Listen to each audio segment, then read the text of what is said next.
wastewater treatment facility sa Cagayan de Oro City.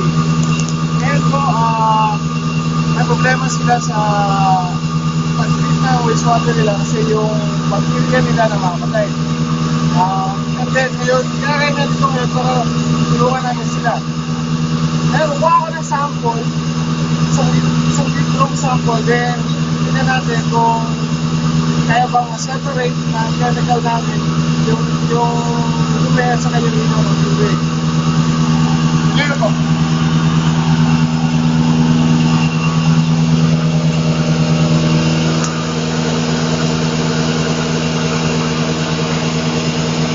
Ito yung isang litrong wastewater nila. Then nalagyan natin ng chemicals namin. Then tignan natin kung mapapalinaw natin ito.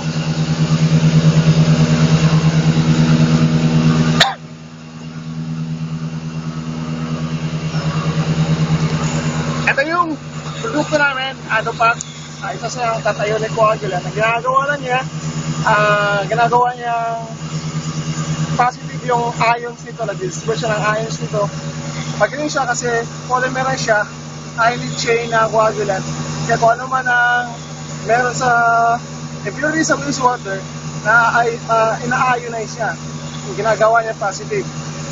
Kasi ang ang wastewater treatment, siya, attraction of forces, positive and negative, parang na siyang magnet. So ngayon po, tatagdagan natin na 3 drops. Bilangin po. 1, 2, 3. Tapos, stir lang natin. Mga 1 minuto. Para mahalo lang siya.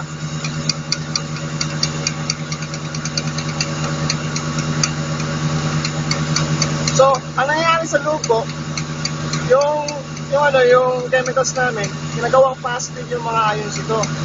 Para mamaya, lalagyan mo siya ng polymer, i-attract niya, i-magnet lang niya. So, makikita niyo po, umuo yung mga impurities niya. Saka mag-iwala yung dumi at saka yung malinaw na tubig.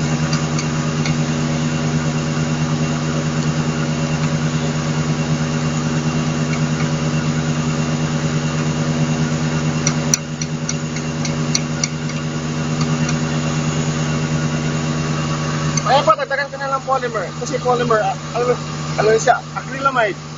Polyacrylamide. So, lalagyan natin ng, approximately 5 to 10 ml na, na polymer.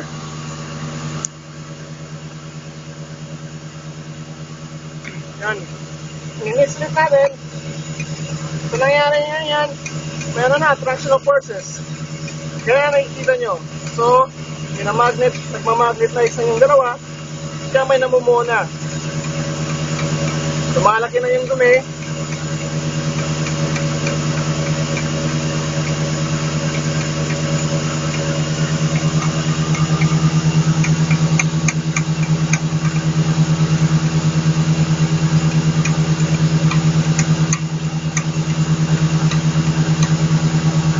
Lalaki niya yung dumi. So may ilang minuto po, bibitawan ko po ito yung stirrer. Kukunin ko siya at saka titigil ko yung pag-mix. Kaya makikita nyo yung separation ng dumi at saka yung linaw ng tubig. Kukunin ko na yung stirrer. Tignan nyo po.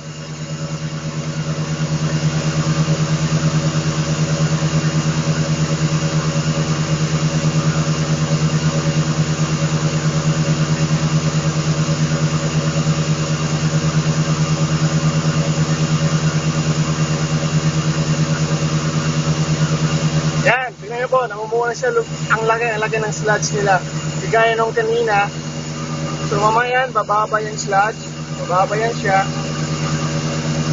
Tapos maghihiwalay yung tubig na malinaw, at saka yung impurity sa kanyang dumi ng wastewater nila. So, nakikita nyo po, based sa mga calculation, and conclusion nito, kayang bigyan ng solusyon yung yung wastewater nila, gagamitin yung chemicals namin.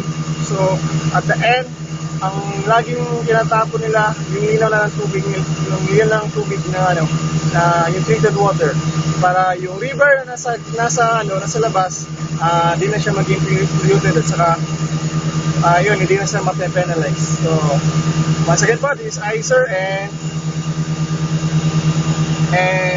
thank you.